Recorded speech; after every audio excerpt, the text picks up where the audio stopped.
let's talk about point of view chapters that I think are going to die in this book. I think it's gonna be Victarion, Aryo Hota, Barristan Yep. Selmy, Aaron Dampier, John Connington, and depending on if Jane Westerling is gonna be the POV or just gonna be in the POV, it's gonna be her as well. And Huh. maybe Stannis in the epilogue. That would be cool if we got a Stannis epilogue. That'd be awesome. I'd love that. Yeah. The only one I'm kind of like iffy on of the ones you said was Barristan, and I Mm. think this is more just because I really like Barristan, and I kind of see what George could do with his character if he kept him alive. But I do agree. I think it's kind of pointing towards he may die. But I would love to get Barristan's interactions with when we see Danny's camp with young Griff's camp. I think that'd be really cool to see from Barristan's point of view. Oh Like, yeah.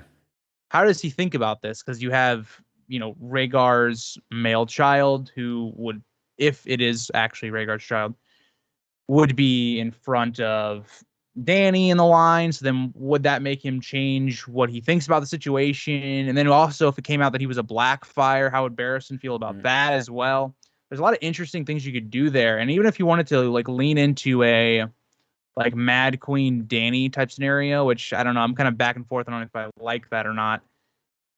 Barristan, who is kind of like a father figure to Danny at this point, killing him off in a really brutal way or betrayal type thing could be a big factor in that.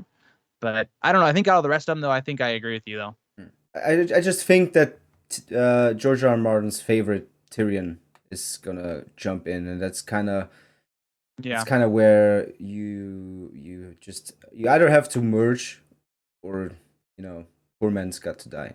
Because remember, Yeah. Barristan was never supposed to be a POV chapter, so he just kind of wrote That's a great point. himself into this thing where he needed him just to make sense of that storyline.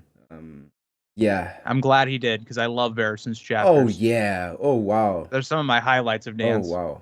which Also, is really weird because I don't particularly like enjoy the Marine storyline, but I really like Barristan's POVs. oh yeah, his speech before they for the battle. You might shit yourself and all that. Oh yeah, it's Yeah. such a great monologue. Imagine Ian McElhenney being able to play this.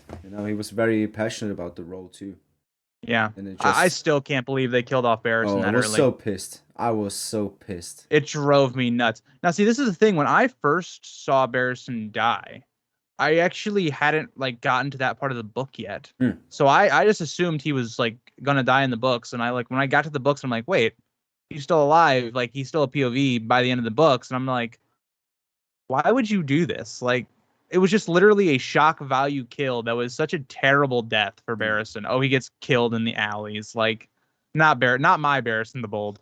I don't know if you remember, but back then, the first 4 episodes got leaked.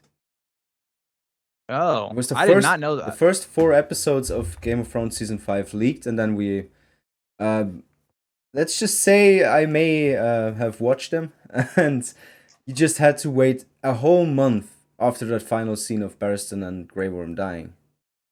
I was like, So yeah, so like it was like, is he dead? Is he not? Is he not dead? Or what's gonna yeah, happen there? And man, unfortunately he died. yeah. But no, so for me, I didn't actually like look into any of like the stuff for the show. Like in season by when it was between 5 and I think 6, I really started to watch like a lot of Game of Thrones like content creators and stuff like Mm. that. And the only leaks I ever really like looked at was when it got to season 8. Oh yeah, Um yeah. It was so big for and season 8. when it got to season 8 and I started seeing the leaks, I read the finale and I could not believe it. Like I don't think I've ever been so like angry. Like because my dad had already watched it when that final episode aired. I had work every Sunday, and I came home and when they made Bran King, I was like screaming at the television. Yeah, people. I got spoiled because I used to run a fan page on Instagram, and people were just flat out messaging me and telling me spoilers all the time. It's That's very annoying. I yeah. actually had to block comments, like the entire comment section for a couple of months, and then people just went like I had hundreds of archive posts, and then people just went like 100 pages down, like 100 Mm. posts down, and just commented, "Bran is gonna be king somewhere," and man. That's my thing with House of the Dragon though, because it's like I know whenever I do streams and it's anything related to House of the Dragon, and if I get questions about it, it's like I know even if I dance around the actual answer to the question, don't spoil anything, I know the whole chat is going to spoil. And it's like Yeah. I can't blame them because I know you're like they're excited to talk about it, but it's like if you're somebody that has never read Fire and Blood or you don't want to be spoiled, it's literally impossible. Like Yeah. you cannot watch anything Song of Ice and Fire or Game of Thrones related unless you want it spoiled. But Yeah. Well, let's continue with the Winds of Winter. And of course. who do you see dying in the Crownlands? So let's see the Crownlands. I think the High Sparrow could die here. I just don't see. I think the religious cult stuff probably by the end of this book's probably done with. I could see Lancel dying as well. I think Cersei's gonna die. I kind of talked about that earlier. That's more like what I want to happen. I don't know if that's actually gonna happen or not. That's kind of what I want to. Well, I'm gonna miss her though. Yeah. I love to hate her. I love to hate her.